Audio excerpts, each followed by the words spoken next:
Bonsoir à tous. Bienvenue encore une fois avec nous ce soir pour une nouvelle webconférence de l'AIUS. Pour ceux qui nous sont fidèles, vous savez que la dernière fois, nous avons présenté les thérapies cognitivo-comportementales et émotionnelles d'un point de vue en fait très général. Nous avons voulu consacrer une deuxième soirée à ce sujet parce que les TCC, c'est vraiment une approche indispensable à connaître en sexologie et à appliquer au quotidien. Alors aujourd'hui, en fait, on va parler plutôt des applications pratiques des TCC au travers de situations cliniques extrêmement fréquentes. Nous avons invité à nouveau Boris Levitsky, qui est psychologue, TCCiste et sexologue, qui est auteur d'un ouvrage sur ce sujet qui s'appelle La prise en charge des troubles sexuels par les thérapies cognitives, comportementales et émotionnelles, que je vous conseille à tous vraiment particulièrement. Et il va nous parler de la prise en charge de la dysfonction érectile par les TCC. Vous aurez ensuite Françoise Adam. Françoise Adam, elle est professeure à l'Université de Liège, elle est psychologue et sexologue également, et elle est rédactrice adjointe du journal Sexologie. Elle va nous montrer en fait comment les thérapies de pleine conscience peuvent aider au traitement de certains troubles sexuels, et en particulier aujourd'hui sur la prise en charge des troubles orgasmiques de la femme. Et enfin, vous écouterez Axel Boursier, qui est psychiatre et sexologue TCCiste aussi à Paris, membre du CA de la LUS, et qui lui va nous évoquer l'intérêt des TCC pour traiter des compulsions sexuelles. Voilà. Alors, je vous souhaite bien sûr une excellente soirée aujourd'hui. C'est notre dernière webconférence pour cette année. Donc, comme chaque année, nous allons un petit peu nous reposer au mois de juillet, au mois d'août, et on vous a préparé pour la rentrée des sujets extrêmement intéressants. Et bien entendu, vous serez informés par le biais des newsletters et par des mails. Bonne soirée à tous et à bientôt.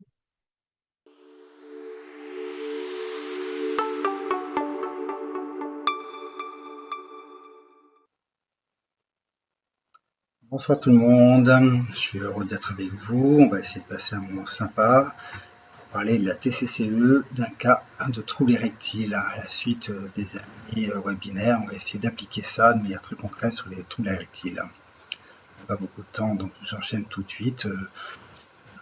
S'il y a des questions, je pourrai répondre à la fin. Le plan, présentation du cas, méthodologie clinique pour un cas unique, évaluation qualitative, analyse fonctionnelle, évaluation quantitative, stratégie technique des TCCE, exposition, pleine conscience, gestion des stimulations sexuelles, résultats de la TCCE. Je veux commencer par ça. La TCCE appliquée à un cas, n'importe lequel, suit une méthodologie stricte, scientifique évidemment, avec une évaluation qualitative, quantitative, stratégie, évaluation, la réalisation de cette stratégie, puis une nouvelle évaluation de la réalisation de cette stratégie en fonction des résultats. Et on fait un avant et un après. Chaque cas, en clinique, pas uniquement dans la recherche, en clinique, en cabinet, nous pouvons utiliser cette méthodologie scientifique à cas unique pour chacun de nos patients. Présentation du cas. C'est Monsieur DE, qui a 33 ans, en couple avec sa partenaire depuis 3 ans, en situation de demande sexuelle de la part de sa femme et des autres femmes également. Il perd immédiatement son excitation sexuelle quand il voit sa compagne se mettre en position pour être pénétrée sur le dos, les jambes écartées ou en levrette. À ce moment-là, il ressent de la peur, il vérifie l'état érectile de son sexe, il se dit que c'est mort, je ne peux pas, je ne vais pas y arriver. Malgré ces éléments, il continue à avoir envie d'elle sexuellement, il se sent en alerte, son intention est de réussir à bander, il se masturbe dans le but, il fait exclusivement attention à l'état de son sexe, il se sent tendu au niveau musculaire et ressent aucune excitation sexuelle. Un cas rapide, maintenant on va utiliser ce qu'on appelle une analyse fonctionnelle pour pouvoir observer, faire observer au patient les différents éléments de son fonctionnement sexuel qui posent problème. La méthodologie du cas unique, je parle de ça, donc toute la méthodologie que vous connaissez sans doute, le protocole ABA, donc on prend une ligne de base pour pouvoir observer des éléments quantitatifs du problème. on intervient avec un protocole TCCE et on y réévalue, on fait un avant-après, on prend des mesures répétées et le sujet lui-même est son propre contrôle. On n'a pas besoin d'un groupe externe, c'est lui-même et son propre contrôle et on évalue l'effet d'intervention après avec la partie A2. Je reviens sur l'analyse fonctionnelle du patient dont je parlais juste avant. C'est l'analyse fonctionnelle que je propose en général. Donc, premièrement, quelle est la motivation de la personne? Qu'est-ce que vous ressentez comme motivation? Une envie sexuelle d'elle. Ok. Quel est votre niveau d'éveil? C'est toujours un peu plus difficile à ressentir, mais quel est votre niveau de tension mentale? Est-ce que vous êtes très éveillé, en hyper-éveil, en hypo-éveil? Je me sens en alerte. Souvent, j'évalue aussi l'intensité de cet éveil. Quelle est son intention? Mon but est de bander. Clairement, le patient affirme que son but est de bander. Action, je me masturbe devant elle, ce qui paraît être du bon sens dans sa logique. Je veux bander, je me masturbe dans le but de bander. La situation, ma partenaire se met en position pour que je la pénètre. Je vérifie l'état de mon sexe, je suis attentif à mon sexe. Mon discours interne, c'est mort, je vais pas y arriver. Mon émotion, je ressens de la peur et de la colère. Ma conscience, l'état de conscience dans lequel je suis, je porte mon attention plus particulièrement sur mon sexe, sur mon état érectile au niveau de mon corps somatique, je me sens tendu. Au niveau viscéral, les sensations géniales sont absentes. Voilà une méthode d'analyse fonctionnelle où on se base vraiment sur des variables observables et qu'on propose aux patients de pouvoir mettre en place pour essayer d'observer son comportement. Et de cette manière-là, on va pouvoir agir sur chacune de ces variables en fonction de la stratégie qu'on veut adopter. Évaluation quantitative, j'ai utilisé des échelles classiques, l'EF5 pour évaluer sa fonction érectile, l'inventory sexual anxiety pour SAI, pour évaluer l'intensité de son anxiété, et aussi un journal d'auto-observation, donc c'est pour pouvoir évaluer, noter au quotidien les tentatives et réussites de rapports sexuels. J'ai mis des liens pour que vous puissiez avoir les échelles à votre guise. Les stratégies et techniques des TCC. Donc, la stratégie sexothérapeutique consistera à exposer, donc TCC purement, la stratégie purement TCC consiste à exposer Monsieur DE à l'absence d'érection, seul et face à sa compagne et à ses paroles internes, je ne vais jamais y arriver.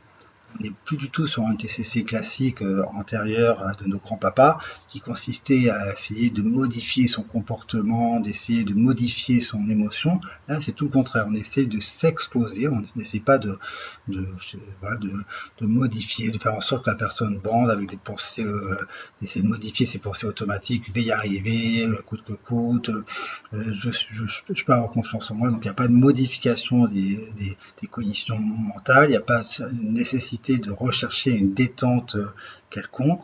Le but, c'est de s'exposer à ce qui nous fait peur, en l'occurrence une perte d'érection ou une absence d'érection. Comme je disais, vous remarquerez que nous n'évoquons pas de restructuration cognitive, donc de modification de pensée qui serait une lutte contre ces pensées immédiates.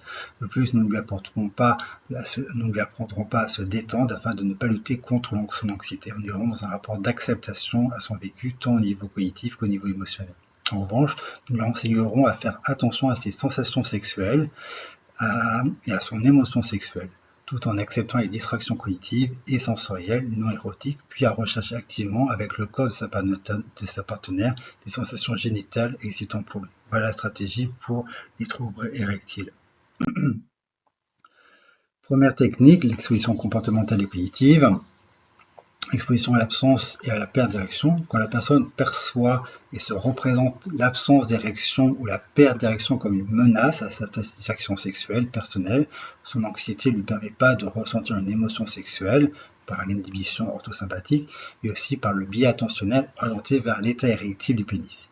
Tout en rappelant les informations de base que le fonctionnement sexuel est orienté vers les sensations génitales excitantes et que l'érection est la manifestation de l'émotion sexuelle involontaire, nous proposons au sujet de s'exposer à l'absence d'érection puis à sa perte. Donc vous remarquerez que là il y a quand même un peu de psychoéducation, mais le but c'est toujours de pouvoir s'exposer à ce que la personne souhaite éviter ou lutter. Pour cela, je propose l'exercice qui consiste à utiliser une vaginette, qui est un tube en plastique composé à l'intérieur d'un orifice en silicone avec une représentation d'une vulve à l'extérieur du tube. L'utilisation de la vaginette pour l'exercice d'exposition est basée sur la procédure de la masturbation, poignée fixe avec bassin mobile. L'idée, c'est pas de se masturber avec la main, avec la vaginette, c'est que la vaginette reste fixée dans ses mains et on fait des mouvements du bassin pour pénétrer la vaginette. Donc ici, la vaginette est immobile, coincée entre les mains de la personne afin qu'il puisse s'exposer à la performance de la pénétration sexuelle. Cet exercice est à moduler en fonction de l'individu. S'il est très anxieux spécifiquement à cette proposition, le redoutant comme un défi face avec un échec à venir, nous pouvons l'encourager à se détendre corporellement avec l'exercice comme le contrôle respiratoire dans le but de pouvoir être plus réceptif aux sensations génitales et à l'excitation sexuelle. Personnellement, je le fais très rarement, voire presque jamais. Ça peut m'arriver dans des cas extrêmes de pouvoir envisager la détente, mais c'est pas du tout ce que je préfère. Je préfère que la personne puisse accepter de ressentir son anxiété. Néanmoins, en général, nous évitons de sécuriser le patient par la relaxation, par le travail d'exposition à la pénétration. Nous demandons également de se stimuler le sexe manuellement, toujours dans le but de sentir son sexe et de ressentir le plaisir sexuel, sans vidéo porno et sans image mentale sexuelle volontaire. Donc l'idée, c'est pas d'encourager la personne à se stimuler mentalement, c'est de vraiment sentir son sexe manuellement et après en contact avec la vaginette. La première étape de l'exercice consiste, une fois l'individu suffisamment excité, de pénétrer la vaginette et de continuer à stimuler sa verge par l'intermédiaire de l'orifice artificiel et par ses mouvements de bassin avant et en arrière jusqu'à l'orgasme. C'est la phase de familiarisation. Nous vous conseillons de cultiver cette pratique sans programme rigide, 1 ou 2 semaines. Il est important que la recherche de plaisir sexuel continue à être développée en soi sans que ce soit une contrainte. Comme nous pouvons l'observer, cet âge offre plusieurs avantages, pouvoir apprendre à gérer son excitation sexuelle seule lors d'une pénétration et de ne pas être sous la pression du regard et du jugement du partenaire. La seconde phase est celle de l'exposition à la perte d'érection. Nous utilisons les techniques de perturbation de Master-Johnson pour cette phase. Une fois que l'individu est excité dans la vaginette avec le plaisir sexuel ressenti, nous lui demandons soit d'imaginer une image mentale non érotique, voire aversive, comme personnellement l'avis d'imposition, ou des énoncés mentaux, l'une de ces phrases, habituellement douloureuse pour lui, en lien avec la difficulté érectile, comme ça ne marchera pas, je suis nul, donc nous demander de pouvoir énoncer mentalement ce genre de phrase qui peut l'angoisser. Encore une fois, nous n'avons aucunement l'intention de restructurer directement ces représentations. Le but est de faire expérimenter au sujet une diminution, voire une disparition de l'état d'excitation sexuelle causée par l'attention à une condition non érotique. Une fois que l'individu a perdu l'expression érectile de son excitation sexuelle, nous lui demandons de réorienter son attention sur les sensations de son sexe, de renouveler les mouvements du bassin dans l'unique but de sentir les caresses du vagin siliconé sur son sexe et de prendre le temps de ressentir le plaisir associé à ces sensations génitales. Répétons-lui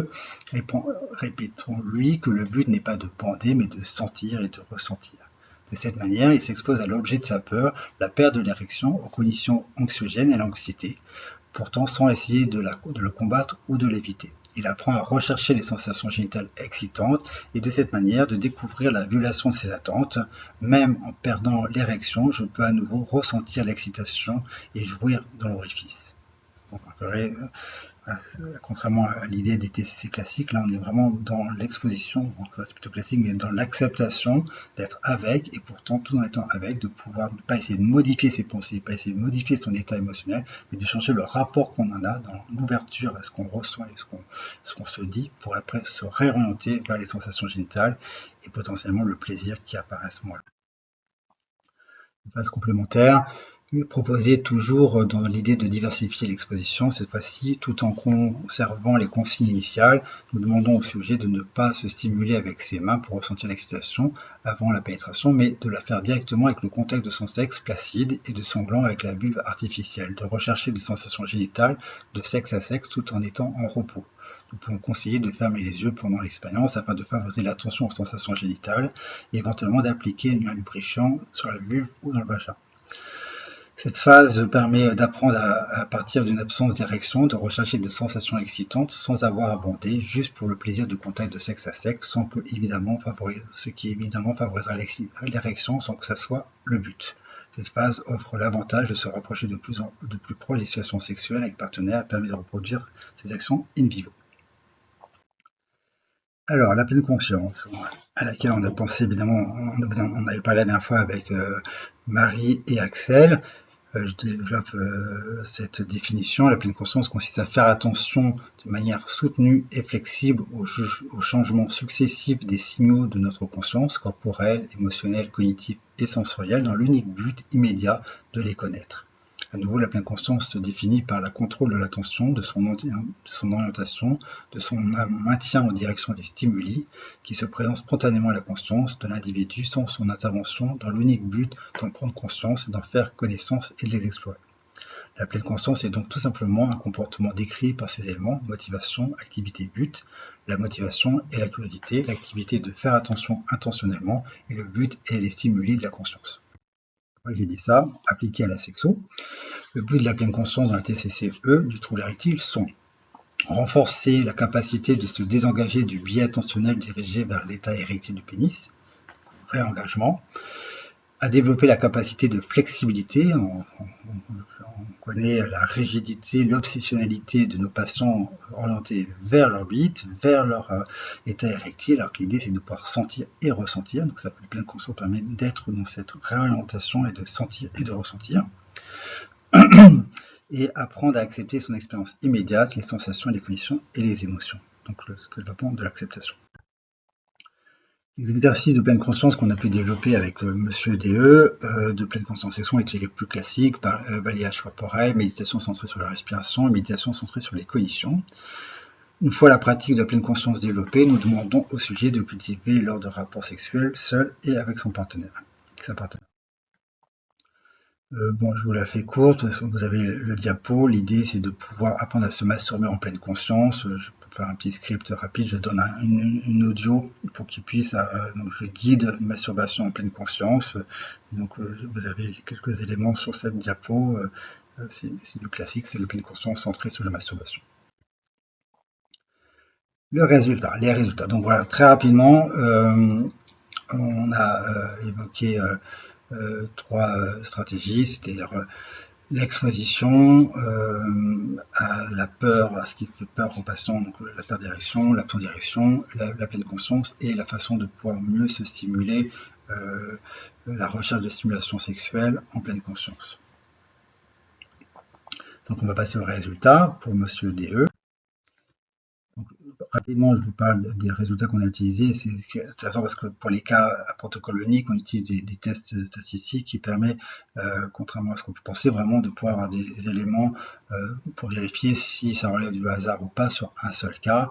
On utilise le taux U, qui est un test statistique non paramétrique conçu spécialement pour les plans à cas unique. Il permet de mesurer l'effet d'une intervention en comparant la direction, amélioration et dégradation, la force du changement et la tendance naturelle préexistante. Comment ça marche? On calcule pour chaque donnée de la phase A1 combien de fois le score de la phase B sont meilleurs, concordants, moins bons, discordants ou égaux. On obtient un score entre -1 et +1, +1 amélioration parfaite, 0 aucun effet, -1 aggravation complète. Ça permet de prendre en compte les tendances préexistantes, qui donne une valeur P, significativité statistique, et est très adapté aux petits échantillons. Taux de randomisation en permutation, qu'est-ce que c'est? Le test de randomisation évalue la probabilité que l'effet observé soit dû au hasard. Il est souvent utilisé en psychologie expérimentale et dans les plans à cas unique. Comment ça marche? On mélange, on permute plusieurs fois les données des 2 phases, A1 et B, pour créer une distribution aléatoire des effets possibles. Ensuite, on compare l'effet réel observé, la différence de médiane ou de moyenne, à cette distribution. Si moins de 5% des permutations donnent un effet aussi grand, on conclut que l'effet est statistiquement significatif. Pourquoi? C'est utile. Il ne fait aucune hypothèse sur la distribution des données, contrairement au test T ou T-test. Il fonctionne bien avec peu de données et permet de confirmer qu'un effet n'est pas dû au hasard. Résultats statistiques. Donc, ce qu'on observe pour le patient DE, pour le chapitre, pour ce qui est en haut, le score de la SAI, donc sur l'anxiété. En bas, vous remarquerez qu'à gauche, le score c'est de 50 à 25, plus c'est haut, plus c'est bas. Plus c'est bas, plus c'est haut. Donc la première phase, on remarque que les scores sont très élevés, l'intervention apparaît, on remarque que le score de l'anxiété diminue et ça se maintient après.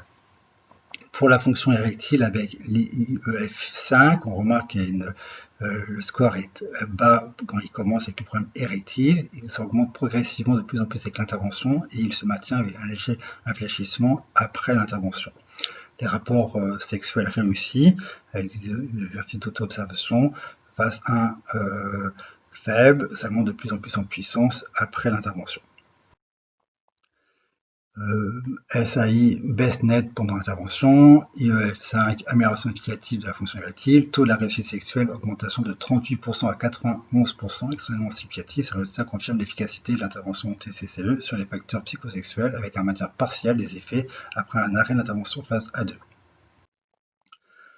Bon, je rentre dans les détails, vous aurez les informations. Donc, conclusion de la phase 1, B et A2, l'intervention TCC a permis une baisse robuste de l'anxiété sociale, de l'anxiété sexuelle, maintenue à moyen terme. Pareil pour la fonction érectile, la TCC a eu un effet positif significatif avec un maintien du fonctionnement sexuel après l'arrêt de l'accompagnement. Taux de réussite sexuelle, c'est très significatif. La TCC a eu un effet positif significatif avec une amélioration du taux de réussite sexuelle après l'arrêt de l'accompagnement, passant de 38% à 91%. Donc la petite synthèse des résultats. Vous pouvez mentionner avec les tests statistiques, chaque test a été validé statistiquement pour le cas en fonction des tests que j'ai pu utiliser. Comme vous pouvez le constater, ces résultats confirment l'efficacité globale de la TCCE sur toutes ses dimensions comportementales, cognitives et émotionnelles. Conclusion, donc je suis dans les temps, je suis satisfait de moi.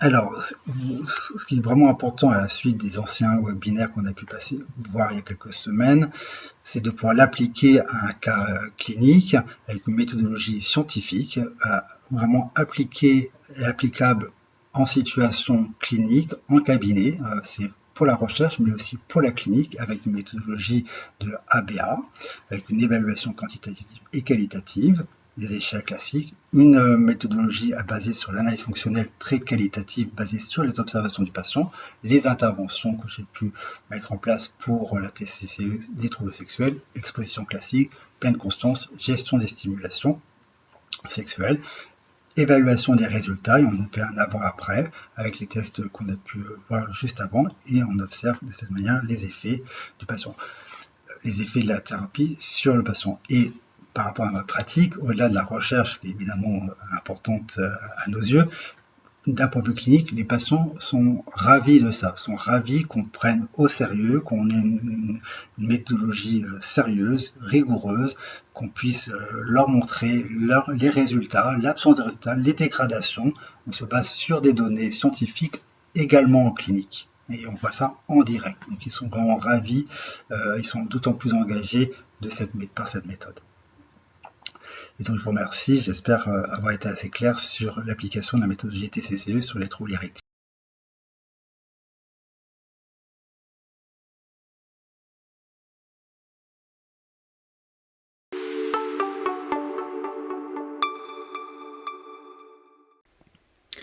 Bonjour à tous et à toutes, bienvenue à ce webinaire sur les applications cliniques de la pleine conscience aux troubles de l'orgasme chez la femme.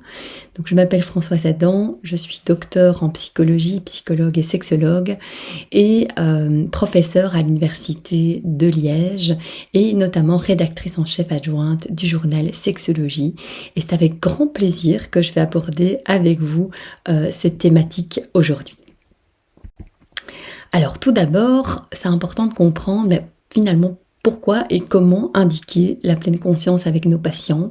Et tout ça prend finalement sa source dans nos observations cliniques.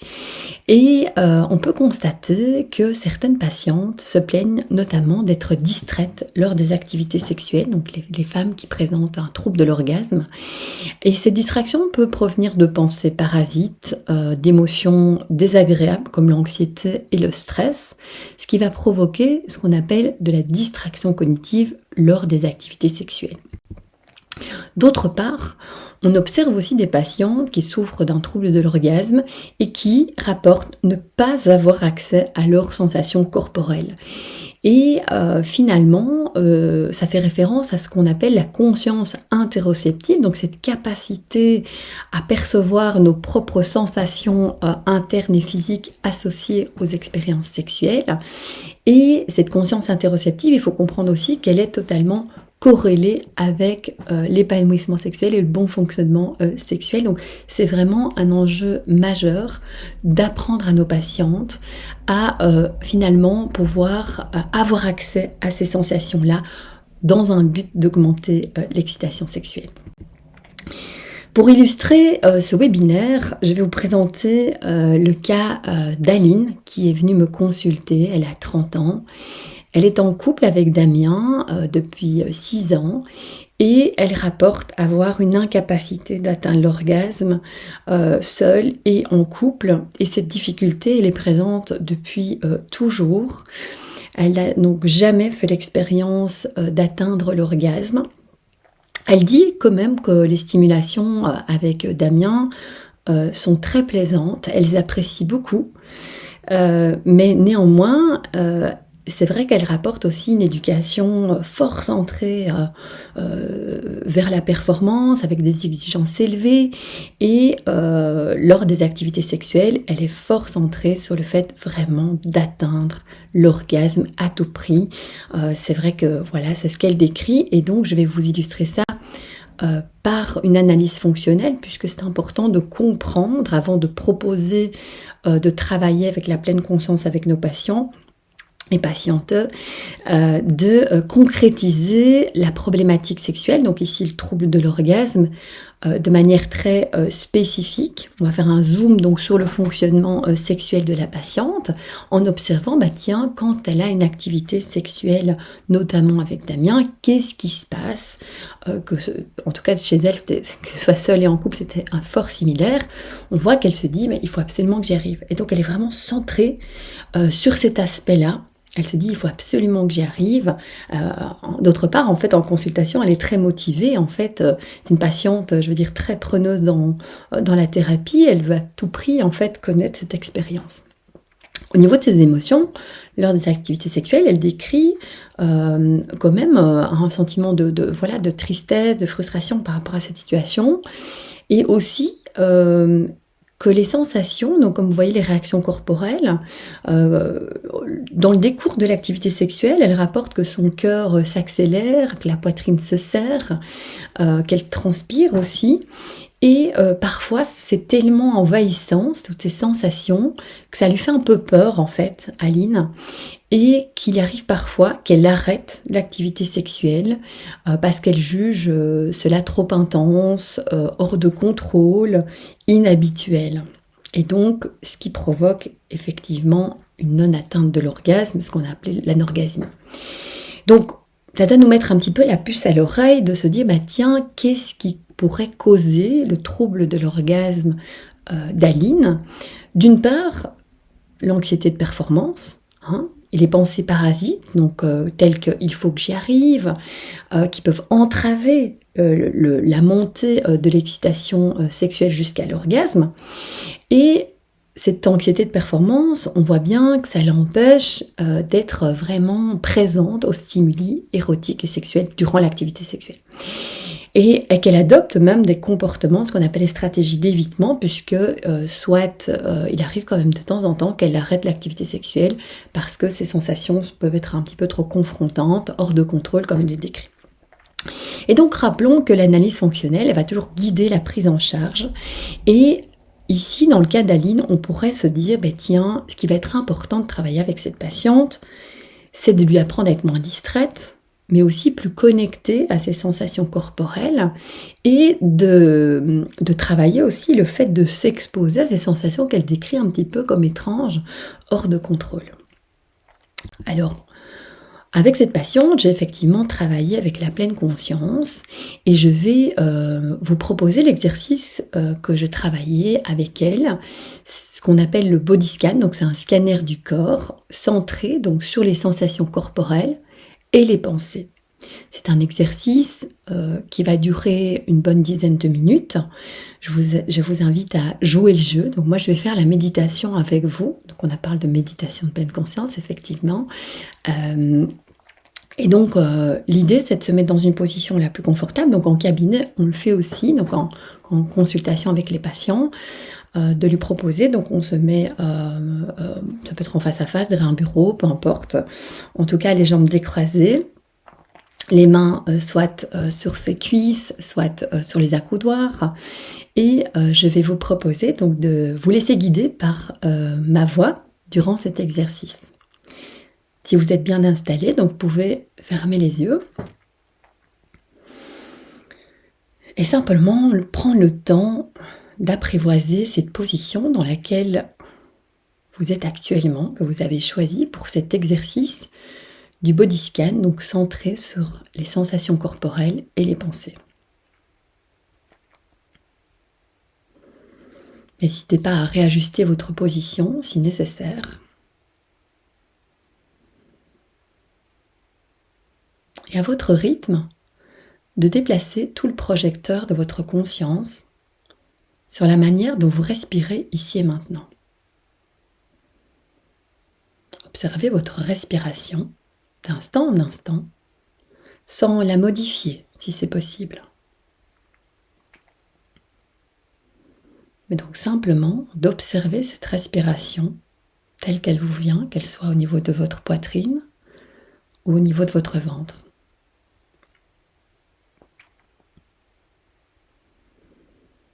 L'objectif de la pleine conscience n'est pas de se sentir détendu, calme ou différent, mais simplement d'observer l'expérience qui se déploie d'instant en instant sans vous juger si c'est possible.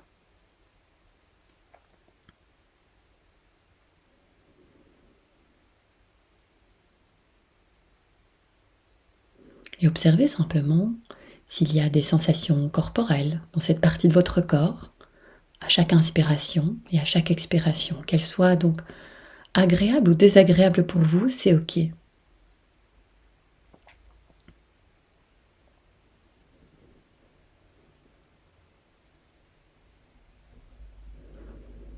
Et quand vous sentirez prêt à votre rythme, déplacez le projecteur de votre conscience sur votre jambe gauche, en portant une attention curieuse et bienveillante à votre pied gauche et comment il est posé sur le sol actuellement. Est-ce qu'il y a des sensations particulières au niveau de votre pied gauche? Peut-être des sensations de froid, de chaleur, de picotement. Ou rien de particulier, c'est très bien aussi.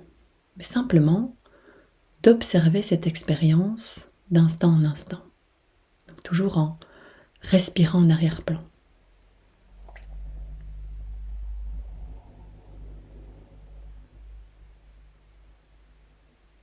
Et à votre rythme, remontez comme ça le long de la jambe gauche, en remontant au niveau de la cheville gauche. Et tout le long de votre mollet gauche jusqu'à votre genou, en observant avec curiosité, comme si c'était la première fois que vous découvriez votre jambe gauche de cette manière, donc en pleine conscience.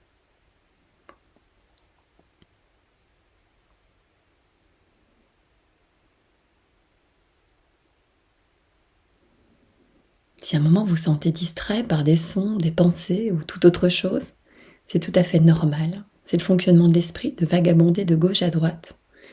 Et si c'est le cas, simplement captez cette distraction et revenez gentiment mais fermement sur l'exercice en cours. Donc pour l'instant, on est au niveau du genou gauche. Et observons ensemble s'il y a des sensations donc particulières, en observant la rotule du genou gauche. Et simplement d'être présent à l'expérience qui se déploie d'instant en instant.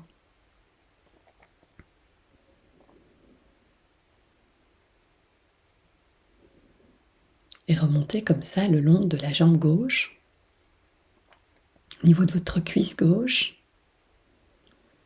comme un projecteur de votre conscience, en observant s'il y a des petites sensations qui pourraient survenir durant cette expérience. Donc qu'elles soient agréables ou désagréables pour vous, c'est ok. Et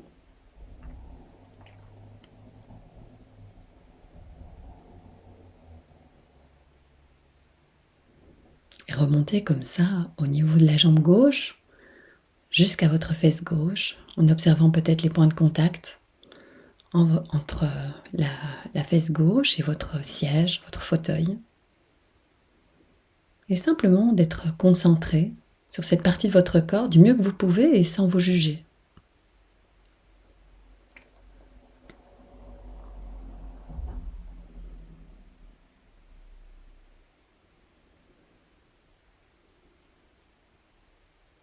Et à votre rythme, quand vous le sentirez, déplacez tout le projecteur de votre conscience sur votre jambe droite, en observant comment votre pied droit est posé au niveau du sol.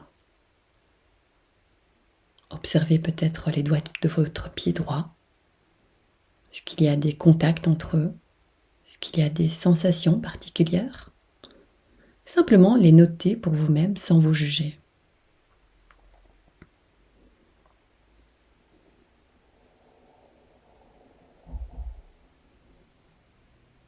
Et remontez comme ça, à votre rythme, le long de la jambe droite, en observant votre cheville droite et en remontant par le mollet jusque votre genou droit.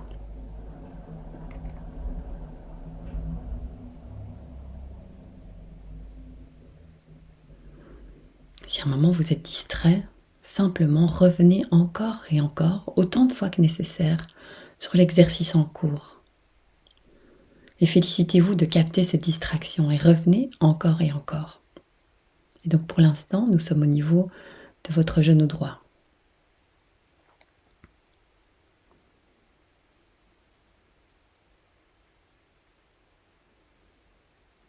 Et remontez au niveau de la cuisse droite jusqu'à la fesse droite en observant donc les points de contact entre votre corps et votre chaise, votre fauteuil.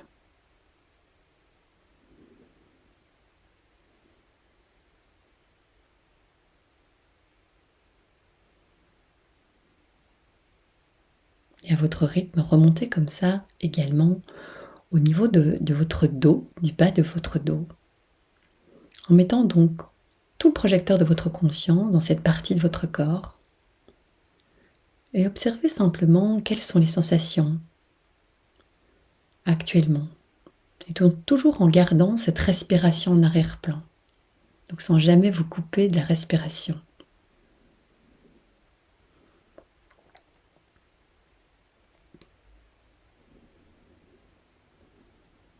Et remontez à votre rythme, vertèbre par vertèbre, le long de la colonne, jusqu'à votre cou, avec cette curiosité, cette bienveillance envers vous-même.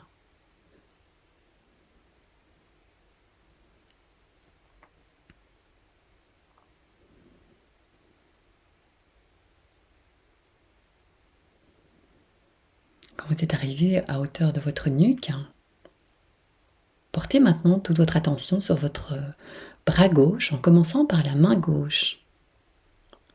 Observez comment elle est posée sur vos cuisses. Est-ce qu'il y a des sensations particulières dans cette partie de votre corps? Des sensations de picotement, de chaleur ou toute autre sensation? C'est bien aussi. Et simplement, essayez de capter ce qui se passe actuellement dans votre corps, d'instant en instant, sans vous juger.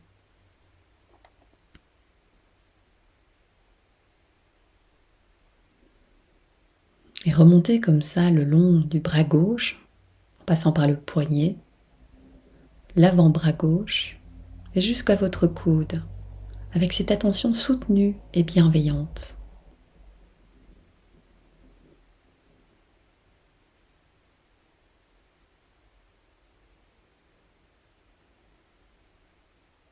Et remontez encore le long du bras gauche jusqu'à votre épaule gauche. Donc, toujours avec cette présence à soi et en observant les sensations qui pourraient survenir.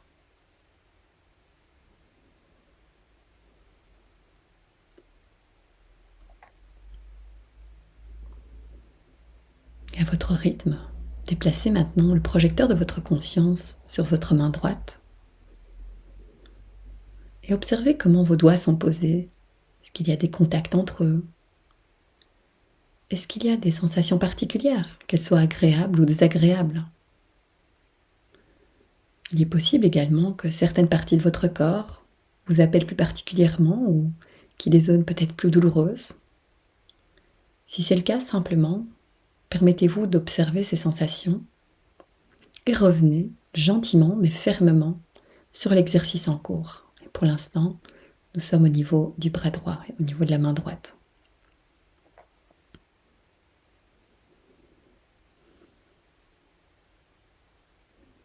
Et remontez à votre rythme comme ça, le long du bras droit, en passant par votre poignet et jusqu'au coude.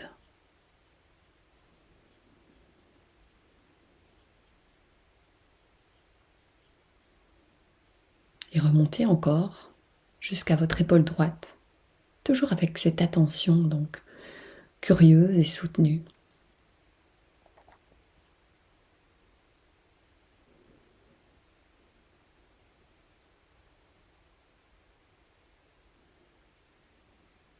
Ensuite, portez une attention particulière au niveau de votre crâne. Remontez comme ça d'abord par l'arrière de votre tête, en observant comment vous sentez dans cette partie de votre corps. Et remontez encore jusqu'à votre visage. Observez comment vos paupières sont posées les unes contre les autres. Est-ce qu'elles sont plutôt crispées, plutôt posées légèrement? Mais simplement observez votre expérience sans vous juger et toujours en maintenant une respiration en arrière-plan.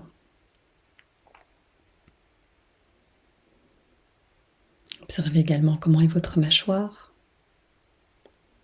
Et si vous percevez peut-être l'air qui entre à chaque inspiration et qui sort à chaque expiration.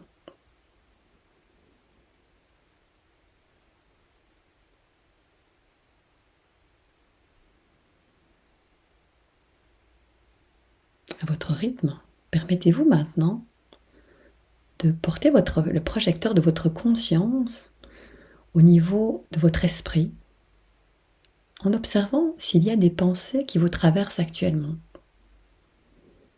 Et si c'est le cas, simplement pouvoir les observer sans vous juger. Il n'est pas nécessaire de provoquer certaines pensées, mais simplement de vous permettre quelques instants de mettre le projecteur de votre conscience sur à quoi je pense actuellement. Est-ce qu'il y a des choses qui me traversent? Et restez comme ça quelques instants en pleine conscience de vos pensées.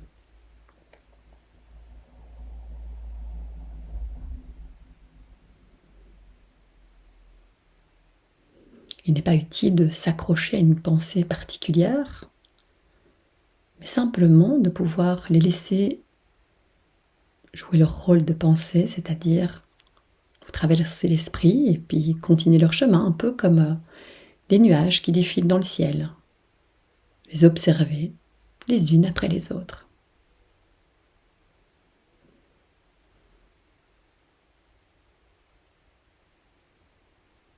Prenez conscience également s'il y a peut-être certaines pensées qui provoquent certaines sensations ou émotions dans votre corps. Si c'est le cas, simplement notez-les pour vous-même, sans vous juger. Continuez du mieux que vous pouvez l'exercice en cours. Pour l'instant, nous sommes au niveau des pensées, qui pourraient survenir d'instant en instant.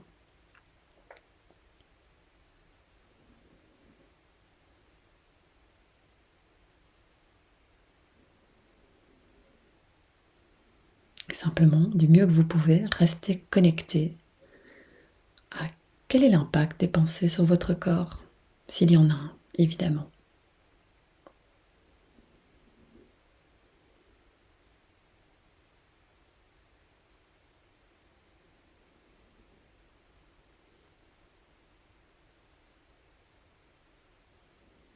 Quand vous sentirez prêt, quittez l'exercice des pensées et ramenez maintenant tout projecteur de votre conscience sur comment vous respirez ici et maintenant.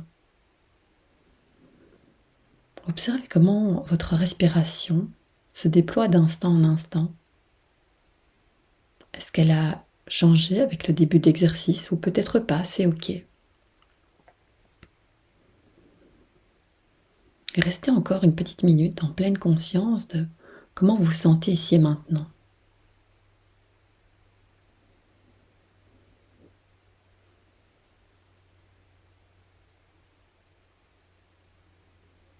Et à votre rythme, élargissez cette conscience de soi à l'entièreté de votre corps, de voir votre corps comme un ensemble, comme un tout.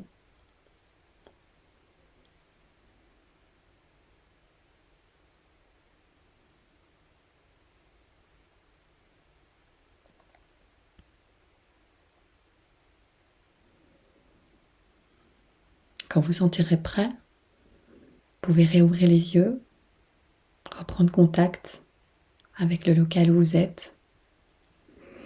Vous étirez si nécessaire.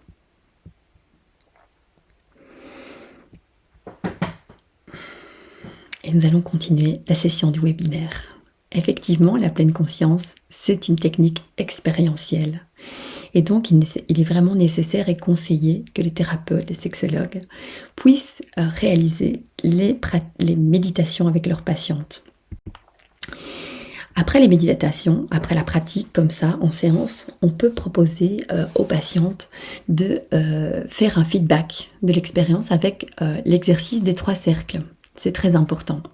Leur demander quelle a été votre expérience au niveau des sensations corporelles, des pensées, mais aussi quelle est la différence avec une expérience habituelle. Peut-être la personne n'a pas l'habitude, effectivement, d'être connectée comme ça avec ses ressentis, mais aussi en quoi pourrait être utile pour les problématiques qu'elle rencontre.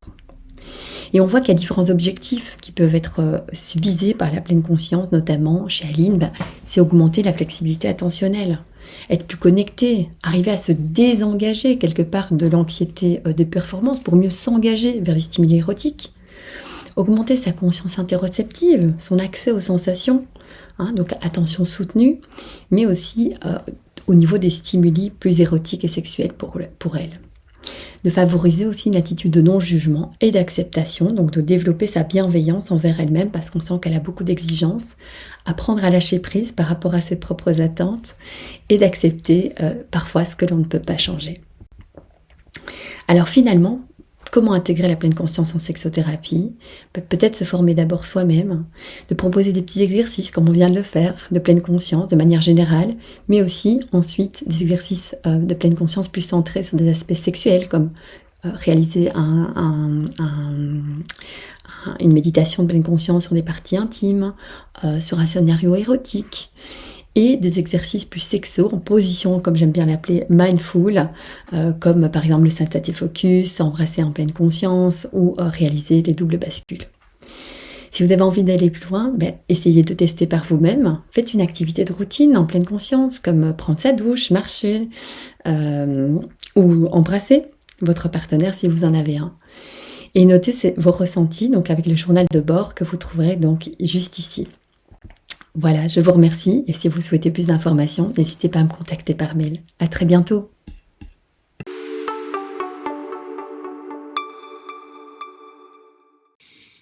Bonsoir à tous, Axel Boursier, psychiatre sexologue à Paris en libéral.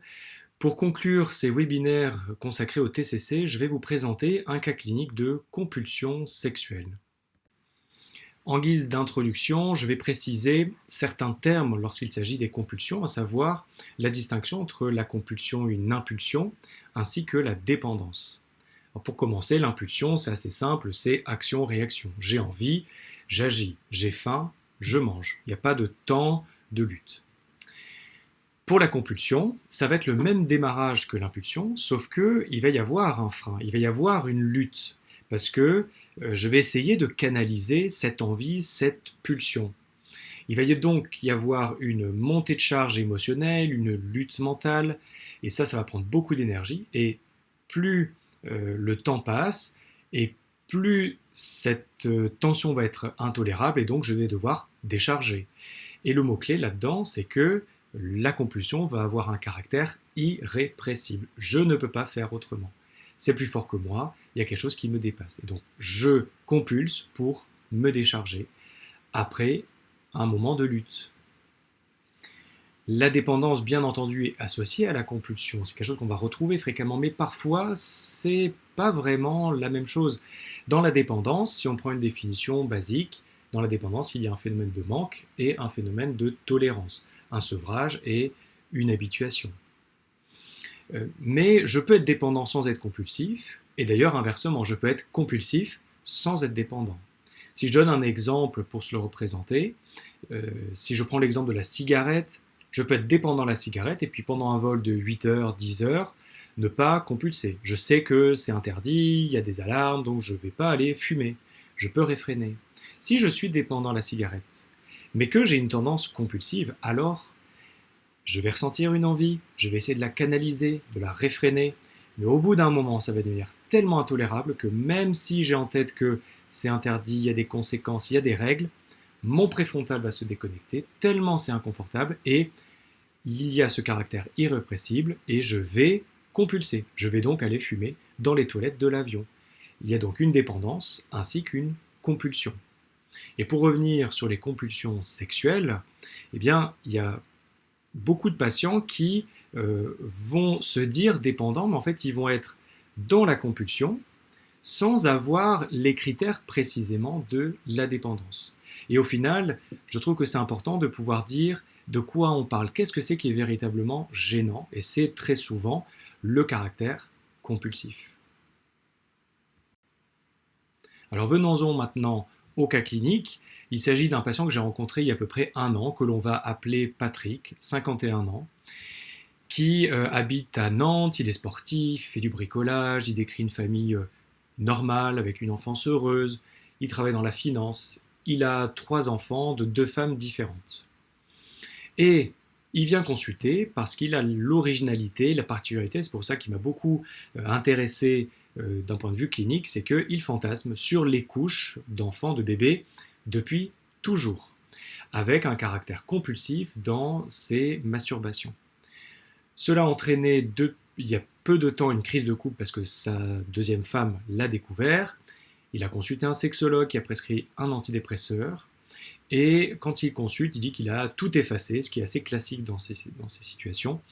Il a enlevé les sites internet et il a jeté tout ce qu'il avait chez lui. Dans sa demande, il exprime clairement qu'il veut arrêter les couches, il veut arrêter cette consommation compulsive, donc que cette histoire fasse partie du passé, mais il sait en même temps que l'oublier, c'est pas possible, qu'on ne peut pas effacer, comme il dit, le disque dur. Donc ce qui est intéressant, c'est qu'il a une demande de pouvoir mettre à distance, en ayant déjà en tête que on va pas pouvoir tout effacer, mais peut-être faire avec. Et ça, c'est une des clés dans la thérapie cognitive et comportementale. Je disais, c'est un patient qui est très intéressant parce qu'il peut décrire son souvenir et la manière dont le fantasme en question est apparu. Il appelle ça le placard interdit. Il dit que vers l'âge de 8 ans, des amis de ses parents étaient présents, il y avait un enfant, et donc la mère va dans une pièce à côté pour changer l'enfant, changer la couche. Il a 8 ans, il est dans la pièce d'à côté, la porte est fermée et il entend. Il entend un bruit de plastique. Ça suscite une curiosité. Il se dit, il y a quelque chose d'interdit, j'aurais aimé voir, mais il ne savait pas ce qui l'interpellait. Ce qui est important, c'est qu'il peut décrire à ce moment-là un souvenir sensoriel, le bruit du plastique. Ça éveille sa curiosité. Est-ce qu'il y a une activation génitale à ce moment-là? Difficile à dire, mais probablement que c'était un souvenir chargé émotionnellement. À la fin du primaire, il découvre le porno, des masturbations avec éjaculation, mais c'est surtout à l'âge de 13 ans, dès qu'il a un peu d'argent de poche, qu'il va acheter un paquet de couches. Et là, la révélation pour lui, parce que au contact de la couche, s'installent des stimulations qui entraînent une forte érection, des éjaculations, vers 13-14 ans, où il décrit beaucoup de plaisir. À ce moment-là, c'est plutôt épisodique. Il y a de temps en temps, le week-end, il le fait en cachette, il a très très peur que ce soit découvert par ses parents, et il avait souvent l'alternance entre j'achète puis je jette tout ce que j'ai acheté. Et puis surtout, le boom, c'est à 25 ans, il découvre il y a Internet qui arrive et il découvre tout le réseau des personnes qui peuvent avoir en commun ce fantasme, et donc tout ce qui est possible d'acheter, les différents modèles de couches. Donc là s'en suivent beaucoup d'achats, et sa vie sexuelle va être alors beaucoup rythmée par ce comportement-là, et il décrit clairement le caractère compulsif, c'est-à-dire qu'il va beaucoup lutter contre ces comportements-là, ce fantasme-là, et compulser, donc de manière irrépressible. Si on regarde sa fonction sexuelle, ce qui est intéressant, c'est que il est fonctionnel avec sa femme. Alors qu'on pourrait s'attendre à ce que, vu qu'il fantasme sur la couche, quand il n'a pas la couche, eh bien, il n'est pas fonctionnel. Or, quand vous regardez ses courbes d'excitation avec sa femme en vert et en rouge quand il est seul avec une masturbation avec la couche, eh bien, il peut avoir une bonne érection et être fonctionnel. Alors, je ne l'ai pas précisé, mais en fait, son comportement compulsif, c'est essentiellement être en contact avec la couche, se masturber, pas tellement la porter, mais avec beaucoup de jeux de pression, de contact, sentir l'odeur de la couche non souillée. Donc, c'est très sensoriel et très fort pour lui, avec également un imaginaire qui est légèrement de soumission, mais ce n'est pas quelque chose qu'il va forcément rechercher. Il va être surtout très attiré par l'objet, la couleur et tout cet aspect sensoriel du plastique. Vous avez compris qu'on parle de compulsion sexuelle, mais qu'on parle également d'un fantasme concernant la couche, et donc ça, je suis obligé de définir ce qu'on entend par ce fantasme. Et ça, c'est ce qu'on appelle, notamment dans le modèle sexo-corporel de Desjardins, c'est ce qu'on appelle les codes d'attraction sexuelle. Donc je fais une parenthèse pour préciser, pour avoir une meilleure compréhension de ce cas. Les codes d'attraction sexuelle, ce sont tout ce que l'on va codifier, ce que l'on va apprendre. Donc on est sur une logique très comportementale avec la loi de l'apprentissage. On va codifier, engrammer plein d'items, plein d'éléments qui vont avoir comme conséquence un réflexe d'excitation génitale. Et cela peut être lié soit à des personnes, des caractéristiques physiques, également des scénarios, comme par exemple la soumission, la domination, et des objets, comme un textile, une chaussure ou, en l'occurrence, la couche. Ce sont des codes qui vont être évolutifs dans le temps, qui vont se développer au fil du temps et surtout qui peuvent se moduler. On peut décrire ou les qualifier, ces codes d'attraction sexuelle. Ça peut être de large à de plus en plus préférentiel, surtout limitatif, enfin exclusif. Et là, vous avez une logique d'entonnoir, et ça c'est très intéressant de décrire cette codification et surtout cette rigidification qui peut arriver à différents temps dans la vie. Et vous voyez que ce patient, on aurait pu se dire, il y a la couche, c'est exclusif, donc au sens fétichiste, c'est-à-dire qu'il a absolument besoin de la couche pour être fonctionnel. Or, via les courbes d'excitation, je vous ai dit qu'il pouvait être fonctionnel avec sa femme. Donc, on va plutôt qualifier ce code d'attraction comme limitatif, c'est-à-dire que ça lui prend de l'énergie, lutte beaucoup, mais ce n'est pas exclusif. Donc, si on garde une définition, ce serait difficile de dire qu'il est fétichiste de la couche. Il est surtout avec des codes d'attraction sexuelle limitatifs. Et puis, pour illustrer ce que j'ai dit juste avant sur son souvenir dès l'âge de 8 ans, puis l'adolescence, eh bien on va retrouver le développement du code. Qu'est-ce qui est important là-dedans? C'est qu'un code d'attraction sexuelle, il va être codifié quand il y a une expérience sensorielle. C'est très important que ce soit sensoriel. Patrick, il vous dit qu'à l'âge de 8 ans, il a entendu le bruit de la couche. Donc il y a une information sensorielle auditive. Puis ensuite, d'autres expériences tactiles lorsqu'il va être plus en contact.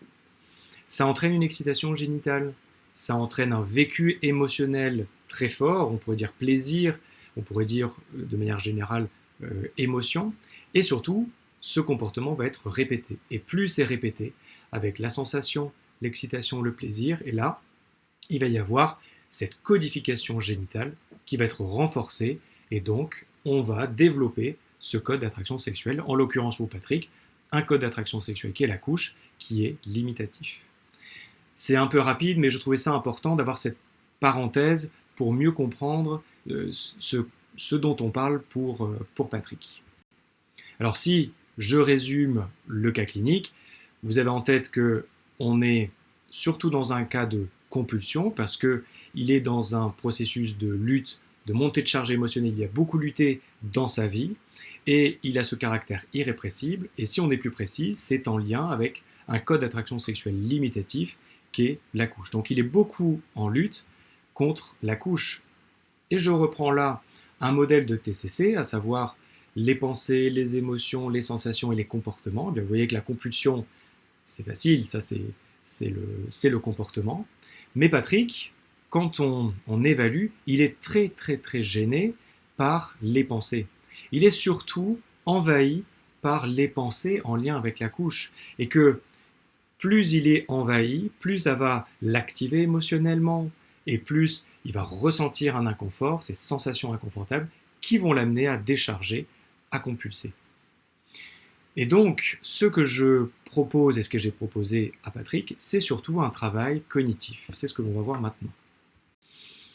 Alors j'ai proposé à Patrick quelques outils de thérapie ACT. Qu'est-ce que c'est la thérapie ACT? C'est une TCC, troisième vague. Vous avez entendu parler de la mindfulness, de la pleine conscience, et bien c'est dans cette mouvance, dans cette vague de psychothérapie où on a à cœur d'être dans l'instant présent, dans l'accueil et surtout l'acceptation. C'est un modèle qui a été développé par Stephen Hayes et je trouvais que Patrick est un très bon candidat, notamment parce qu'il y a cet aspect très cognitif d'envahissement par les pensées. En quoi ça consiste la thérapie ACT? Si j'essaie de le faire de manière très simpliste, déjà on a l'habitude de la résumer sous cette forme-là, c'est-à-dire l'hexaflex, hexa pour 6, parce que l'on va s'intéresser à 6 processus psychologiques, et tout cela va avoir comme objectif de développer plus de flexibilité psychologique. Je ne rentre pas dans les détails, on va juste zoomer sur un des processus, mais une manière très simple de résumer la thérapie ACT, c'est d'identifier la lutte. Et une métaphore pour ça, c'est celle du sable mouvant. Imaginez vous êtes dans un désert, vous tombez dans un sable mouvant. Ce que l'on fait si on tombe dans un sable mouvant, c'est le réflexe ce serait de se débattre et de s'agiter. Le problème, c'est que plus on s'agite et on se débat dans un sable mouvant, qu'est-ce qui se passe? Et plus on s'enfonce. Donc, l'idée générale de la thérapie ACT, c'est que quand je suis en souffrance, plus je vais lutter, éviter, essayer de contrôler, et plus ça va me prendre de l'énergie, surtout, plus je vais m'enfoncer. C'est une manière très simpliste, mais qui parle très souvent aux patients quand on leur parle de cette métaphore du sable mouvant. Et on pourrait dire à Patrick, est-ce que au fil des années, plus il a cherché à éviter, lutter contre son fantasme de la couche, et plus ça a été envahissant pour lui, et plus ça a pris de l'énergie. Ça, c'est très important, et je trouve que dans tout ce qui est compulsion, envahissement, notamment de codes d'attraction sexuelle, avec beaucoup de lutte et de honte, ça, c'est très important d'identifier la lutte, parce que ça va être notre piste thérapeutique, à savoir l'acceptation. Comme dit Patrick, on ne va pas effacer le disque dur, on va essayer de faire avec et d'assouplir. D'où la flexibilité psychologique que vous voyez est un objectif thérapeutique important. Et là, ce que je vous propose, c'est ce que j'ai proposé essentiellement à Patrick, c'est qu'on va zoomer sur un processus qui s'appelle la diffusion, ou la diffusion cognitive, à savoir la distance avec les pensées. Alors pour le temps qui me reste, je vais détailler, même si c'est succinct, mais je vais essayer de vous faire percevoir ce qu'on entend par la diffusion cognitive. C'est comme en consultation, j'aime bien donner des métaphores, des exercices, on parle beaucoup de l'expérience, pour que la personne reparte avec ces exercices pour les utiliser à l'extérieur. Alors j'ai une métaphore que l'on pourrait dire clairement fétiche, parce que là je ne peux pas m'en passer lorsque je parle de diffusion, à savoir celle des pensées hameçons. Imaginez vous êtes un poisson, il y a au-dessus de vous des hameçons, chaque hameçon représente une de vos pensées. Et quand vous voyez l'hameçon, C'est normal, vous êtes un poisson, c'est irrésistible, vous mordez à l'hameçon. Le problème, c'est qu'une fois que vous mordez à l'hameçon, vous êtes embarqué dans d'autres pensées, dans des émotions, vous résistez, ça vous prend l'énergie et surtout, vous êtes déconnecté de ce que vous étiez en train de faire. Et le problème avec cet hameçon, c'est que même si vous savez que quand vous mordez, vous risquez d'être embarqué, quand il se représente à nouveau, vous remordez à chaque fois. Et c'est reparti pour un tour, on est en boucle, la rumination est ce qu'on pourrait appeler le processus obsessionnel. Classique, on est tous sujets à ça, mais quand on est dans un trouble anxieux ou un trouble où il y a une rigidité, eh bien c'est un phénomène qui est très très très présent. Et Patrick, en l'occurrence, était très en proie à ça. L'objectif, si on va vers la thérapie, c'est qu'on sait qu'on ne va pas enlever les hameçons. On ne peut pas enlever les pensées. Ça c'est très important, c'est comme il disait Patrick. On ne peut pas effacer le disque dur.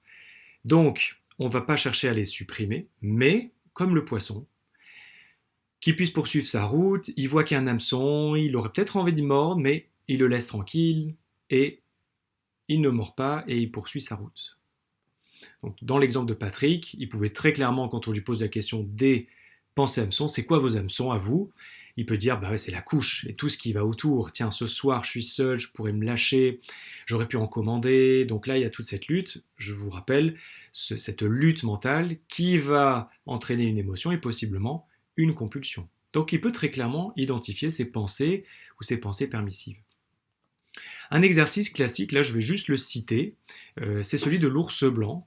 Il y a plusieurs variantes, mais le principe est assez simple, c'est que si je vous dis pendant 1 minute de ne pas penser à l'ours blanc, il ne faut surtout pas y penser, eh bien vous n'y arriverez pas, ou alors ce sera avec beaucoup d'énergie que vous essayerez d'éviter l'ours blanc. Donc ça c'est typique de cette fusion cognitive, c'est que plus j'essaie d'éviter l'ours blanc, plus il s'accroche à moi. Ce sera peut-être beaucoup plus efficace, ou en tout cas ça prendra moins d'énergie de dire bah ok, il y a un ours blanc, je le laisse tranquille, comme l'hameçon. Et ça c'est un exercice que je fais quasi systématiquement également, et pour Patrick, il a aussi bien fait le lien entre l'ours blanc et la lutte, toutes les pensées qu'il essaye d'enlever en lien avec la couche. Et je vais donner ou détailler un autre exercice que j'apprécie particulièrement. Alors j'assume que c'est très cognitif et peut-être que c'est un peu cavalier de le présenter en seulement 2 minutes. Mais je l'apprécie tellement que là aussi je ne peux pas m'empêcher de parler de ça. C'est un exercice typique TCC 3e vague. On pourrait l'appeler nommer l'histoire. J'aime bien donner cette consigne suivante. Si on prend l'exemple de Patrick, on dit que on prend toutes vos pensées hameçons, on les compile pour en faire un super scénario. Un scénario que vous pourriez regarder un peu plus facilement. Alors, cette œuvre, ça peut être un film, ça peut être une série, ça peut être une bande dessinée, ça peut être un dessin animé. En fait, on s'en fiche de la forme, on veut juste le mettre dans un scénario qu'on pourrait regarder un peu plus facilement. Et la question phare, ce serait, c'est quoi le titre de cette œuvre? Alors on laisse décanter, souvent la personne elle ne sait pas répondre, le titre, je ne sais pas, et donc là on embraye sur, mais ce serait quoi la forme? Est-ce que déjà ce serait un film, une série, une BD, comédie musicale, des stories Facebook, des stories Insta, ce qu'on veut. Et on veut simplement amener la personne à nommer toutes ses pensées et à essayer de les regrouper dans une histoire. Et je trouve que c'est un exercice qui est très amusant parce qu'on fait ce qu'on veut, on peut s'amuser et on s'en fiche, il n'y a pas de bonne ou mauvaise réponse, on veut juste amener la personne à nommer. Et le mot-clé, c'est ça, c'est nommer, c'est comme l'hameçon. On veut apprendre à nommer qu'il y a un hameçon. Un exemple que je donne à chaque fois, c'est une patiente qui avait des phobies d'impulsion. Elle rentrait dans le métro, elle avait peur de perdre le contrôle et de se jeter sous le métro. Donc elle avait des images d'elle en sang, c'était les visions d'horreur. Et elle s'est dit, en faisant cet exercice, moi j'aime bien Tarantino. Donc je vais nommer que j'ai mon petit Tarantino dans la tête. L'objectif c'était pas de l'enlever, mais de pouvoir au moins nommer. Et puis oui, comme dans Tarantino, Kill Bill, il y a du sang, beaucoup d'hémoglobine, il y a de l'humour noir, ça peut être en noir et blanc, donc tellement que c'est risible, il y a un peu de dérision. Et ça lui a permis donc de défusionner, de prendre un peu de distance, parce qu'elle a nommé, elle a identifié, et elle a gagné ensuite en souplesse pour revenir sur son téléphone et gagner en disponibilité. Et dans l'exemple de Patrick, eh bien, quand je lui présentais cet exercice, je lui donnais cet exemple de Tarantino, eh ben, il a commencé à cogiter en disant oui, peut-être ça pourrait être un film, alors par rapport à la couche, ouais, un film. Puis non, peut-être une BD. Alors, et là, on laisse le patient cogiter parce que là, le processus psychologique, il est en route, donc c'est gagné. Puis il dit non, une BD, plusieurs volumes, ouais, peut-être plusieurs volumes. Puis non, en fait, une série. Et là, c'est bon, il a son histoire, c'est une série. Et puis, c'est comme avec Batman, où il y a cette dualité entre le bien et le mal. Et puis, il dit même, c'est Joker versus Batman. Parce qu'en fait, Batman, il a sa vie secrète. C'est comme moi, avec la couche. C'est-à-dire, j'ai ma vie officielle, sexuelle, et puis j'ai ma vie secrète, cachée, honteuse, comme Batman et Wayne. Donc là, on n'est pas à vouloir interpréter, mais ça permet à la personne de nommer et de s'amuser avec ses pensées. Je vous rappelle ces pensées contre lesquelles il lutte en permanence, qu'il veut supprimer, comme l'ours blanc. Et là, on lui apprend à pouvoir les nommer, voire pouvoir en parler un peu plus facilement. Et c'est là où on peut s'amuser, parce que généralement, les patients ils vont dire, comme Patrick, bah, c'est une série où on s'emmerde, c'est des épisodes qui sont courts, il y a beaucoup de saisons. Alors moi j'aime beaucoup les séries parce que là vous pouvez vous amuser, poser plein de questions. Et puis il dit, ouais, c'est beaucoup de saisons, c'est toujours le même épisode, c'est toujours la même chose, c'est ennuyeux. Et il y a cette notion de dualité. Et pour terminer sur cet exercice, que j'aime beaucoup proposer, c'est à Patrick, bah, la prochaine fois que il y a les pensées, amusez-vous à nommer que, ah tiens, là, il y a le début de ma série. Alors, c'est quoi ? Est-ce que c'est toujours le même épisode ? Est-ce que c'est indifférent ? Est-ce que les scénaristes, ils m'envoient toujours le même ? Ou est-ce qu'ils composent avec des nouveaux éléments ? Et là, vous apprenez à Patrick à nommer, à identifier et à laisser de la place un peu plus. Il n'est pas en train de lutter. C'est ce que l'on cherche parce qu'on veut de la flexibilité. Alors, je donne cet exemple, puis c'est très rapide, vous voyez qu'on aurait envie de détailler, bien sûr, mais je vais tout de même dire que Patrick, alors il n'a pas eu besoin, mais en fait, on aurait très bien pu aussi aller sur le volet émotionnel. Et là, il y a des outils émotionnels en TCC de troisième vague, et notamment avec le processus d'acceptation, où on cherche à laisser de la place à l'émotion, et là aussi, à ne pas lutter contre cette émotion. J'aime beaucoup citer une métaphore qu'on utilise aussi en sexo-corporel, une métaphore de Mélanie Tremblay qui utilise la métaphore des petits poussins, qui va dans le sens de l'acceptation. Imaginez que vous avez une boîte de petits poussins, il y a des jaunes, puis il y en a un marron. Et puis ce marron là, il est étonnant, en fait c'est le seul qui est là, il est différent des autres, un peu comme un fétiche, comme la couche. Et donc, on va beaucoup s'intéresser, beaucoup lutter contre le petit poussin marron. Sauf qu'on va oublier les autres, qui vont dépérir, qui vont maigrir. Ça veut dire qu'on a mis beaucoup d'énergie sur le petit poussin marron et pas sur les autres. Eh bien, dans une sexothérapie, ou une thérapie de type TCC, ce que l'on va chercher, c'est non pas à juste se concentrer et à lutter contre le petit poussin marron, mais à nourrir les autres pour que l'on puisse faire avec ce petit poussin marron qui est au milieu, et donc qui ait plus de souplesse et qui a un répertoire plus large. Là aussi, on retombe sur une logique d'apprentissage, de la thérapie comportementale. Et puis pour terminer, je citais le sexo-corporel parce qu'en effet, il y a des outils très intéressants comportementaux corporels en lien avec l'émotionnel, à savoir que je vais chercher à accepter le vécu émotionnel en utilisant le corps. La métaphore, c'est celle du verre d'eau. Imaginez que le corps, c'est un verre qui va se remplir d'eau, et l'eau, c'est l'émotion. Et ce qu'on cherche en thérapie, c'est non pas à enlever l'eau, à enlever l'émotion, je vous ai dit qu'on ne pouvait pas l'enlever. Par contre, on peut apprendre à élargir le contenant, à élargir la fenêtre de tolérance, c'est-à-dire à utiliser le corps, respirer, faire de la place, augmenter le volume, pour que le verre d'eau, il se remplisse moins facilement. Si on imagine qu'il y a une éprouvette ou un petit verre à shot, il ne suffit pas beaucoup de pensée pour que le verre il se remplisse très rapidement et que ça déborde. On compulse. Si j'apprends à élargir mon contenant, eh bien, je respire, je bouge un peu, ce qui fait que il y a des pensées, l'eau remplit le verre, mais j'ai pas l'impression que ça va déborder. Je peux encaisser, je peux accepter, je peux accueillir plus. Ça, c'est grâce à des outils corporels.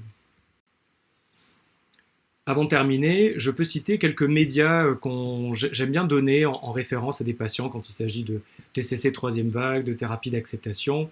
Pour ceux qui connaissent Harry Potter, il y a l'exercice ou le sort de Ridiculus. Je vous invite à aller voir la vidéo YouTube. Ou alors, vice-versa, le 1 et le 2 que je trouve génial parce que ce sont des super métaphores de manière très simple et très vraie sur la psychothérapie, notamment la thérapie d'acceptation. Et puis, plus récemment, j'ai été aussi fasciné par Bref 2, que je trouve, qui montre plein d'exemples de diffusion cognitive avec tous les scénarios qu'il peut s'imaginer. Voici quelques références en thérapie cognitive et comportementale. Tout ce que j'ai dit, ça fait surtout référence au livre de Russ Harris, en bas à gauche, Passer à l'acte, que je ne peux que vous conseiller puisqu'il est très accessible et très concret. Il y a également L'amour engagé qui propose la thérapie acte dans le cadre du couple. En guise de conclusion, un mot sur l'évolution de Patrick, parce que Patrick, je vous disais, est un bon candidat pour la thérapie cognitive. En effet, il a pu intégrer, se saisir des métaphores et des outils, se les approprier et les expérimenter au quotidien, ce qui fait qu'il pouvait décrire qu'il se sentait outillé ou plus outillé pour gérer la pulsion si elle revenait, ce qui était sa demande initiale. Donc j'espère que vous avez saisi le message qui était que, Patrick en est l'exemple, c'est qu'on ne cherche pas à enlever complètement, à supprimer la compulsion ou le fétiche. Une idée générale, c'est que l'on va assouplir pour faire avec, pour que ça prenne moins d'énergie et qu'on se sente plus en cohérence. Je vous remercie pour votre attention et nous restons disponibles si jamais vous êtes intéressé pour les thérapies cognitives et comportementales. J'espère avoir semé des graines et suscité un intérêt. À bientôt.